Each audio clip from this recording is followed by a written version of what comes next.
the promised final avatar of the Hindu deity Vishnu.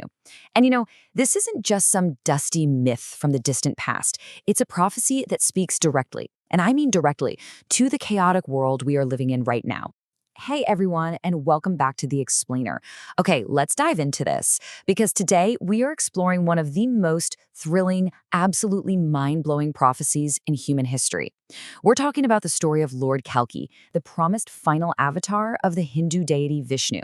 And this isn't just some dusty myth from the distant past. It's a prophecy that speaks directly, and I mean directly, to the chaotic world we are living in right now. Just look at the news today, right?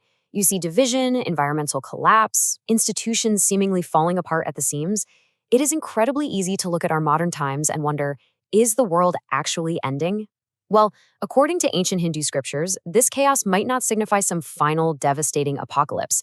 Instead, it could be the painful but totally necessary setup for a massive cosmic reset. It's basically a brand new beginning, just disguised as the end. To really wrap our heads around this, we have to look at how these ancient texts view time itself.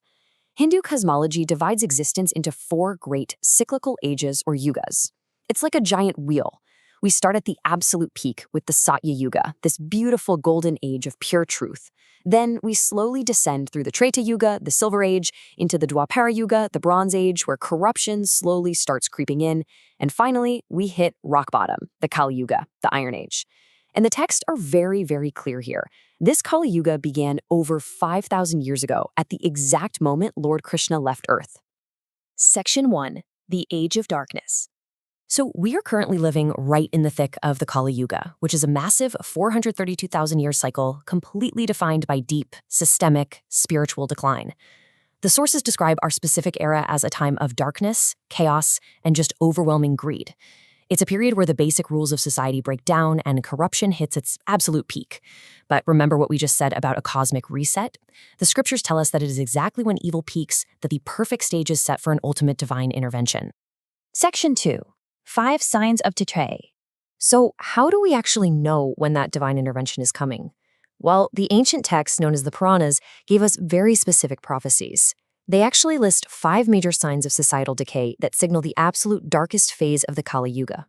They are rulers acting as thieves, wealth becoming the sole measure of human worth, the breaking of family bonds, the total vanishing of truth, and finally, nature rebelling against humanity. And honestly, a lot of believers look at this ancient list today and see some pretty eerie reflections of our modern world. Let's break these down real quick. The very first sign comes from the Bhagavata Purana, which explicitly warned that in the Kali Yuga, rulers will essentially become thieves, taxing the people unfairly and just using the wealth for their own pleasure. Today, when we look around, it's pretty easy to see striking parallels here, from modern observations of political corruption and massive wealth inequality to this widespread feeling that laws really only protect the powerful instead of everyday people. Then we've got the second and third signs found in the Vishnu and Linga Puranas. These warn that a person's value will be judged entirely by their money and that traditional family structures will just collapse. And wow, we live in a world absolutely obsessed with social media metrics, right? We frequently worship billionaires and influencers showing off luxury lifestyles, but at the exact same time, we're seeing rising social isolation, skyrocketing divorce rates, and families spending way more time glued to their screens than actually talking to each other. It's like character has been completely replaced with currency. The Kalki Purana also predicted the disappearance of truth, literally stating that liars would be believed and truth-tellers would be mocked. We see a pretty stark reflection of this today with the explosion of deepfakes and fake news.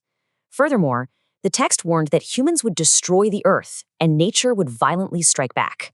That sounds awfully familiar when you look at our modern crisis of severe climate extremes, devastating floods, and droughts. The ancients were basically warning us, the earth is alive, and when she suffers, she retaliates. All right, Section 3, the mystery of Shambhala. Now, with all these incredibly heavy realities reflecting the darkest parts of the prophecy, there's actually a silver lining. The scriptures promise a solution. They state that Kalki will be born in a hidden village called Shambhala. But where the heck is it? For centuries, explorers, kings, and yogis have searched the deep Himalayas, Tibet, even the deserts of Rajasthan. They've scoured maps for coordinates, but the expeditions always fail. They get turned back by sudden snowstorms or trails that just seemingly vanish into thin air. So what exactly is this place? The word itself actually gives us a massive clue. Sham literally means peace, and Bala means abundance. According to ancient commentaries and yogic traditions, Shambhala isn't just some town you can find on Google Maps. It's described as a spiritual dimension. It's a sanctuary vibrating at a totally higher frequency. It is intentionally kept pure and completely protected from the corruption of the Kali Yuga. And it's right here, completely safe from the darkness, that Kalki is prophesied to be born to his parents, a noble priest named Vishnu Yasha and his wife, Sumati. Which brings us to Section 4, Weapons and Immortal Training. So, Kalki isn't just born and immediately sent out to save the world on day one. His preparation actually follows 3 extremely rigorous steps. First, obviously, is his secret birth in that protected realm of Shambhala. Second is his deep, profound education, where he masters the sacred scriptures, he learns all about Dharma, karma, and deep spiritual wisdom. And third is his intense military training.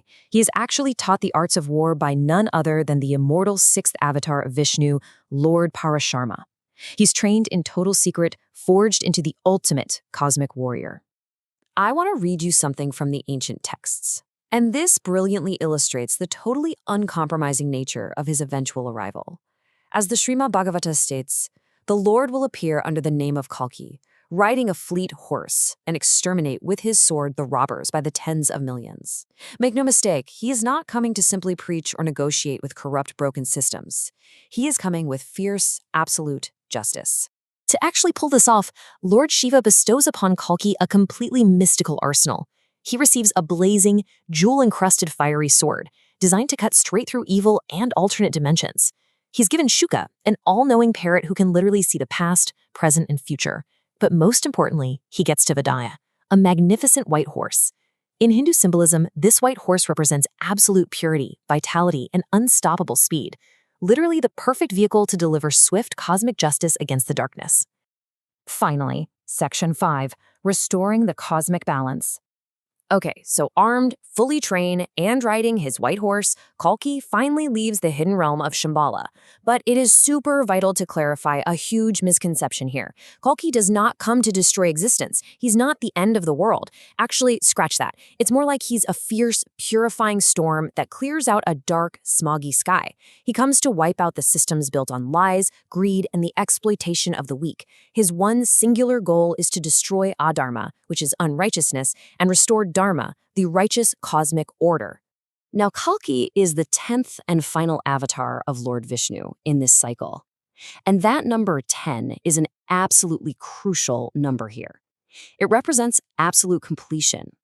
You see, the 10 avatars have appeared throughout the different ages to protect humanity whenever things got bad, and Kalki is the final punctuation mark on that sentence.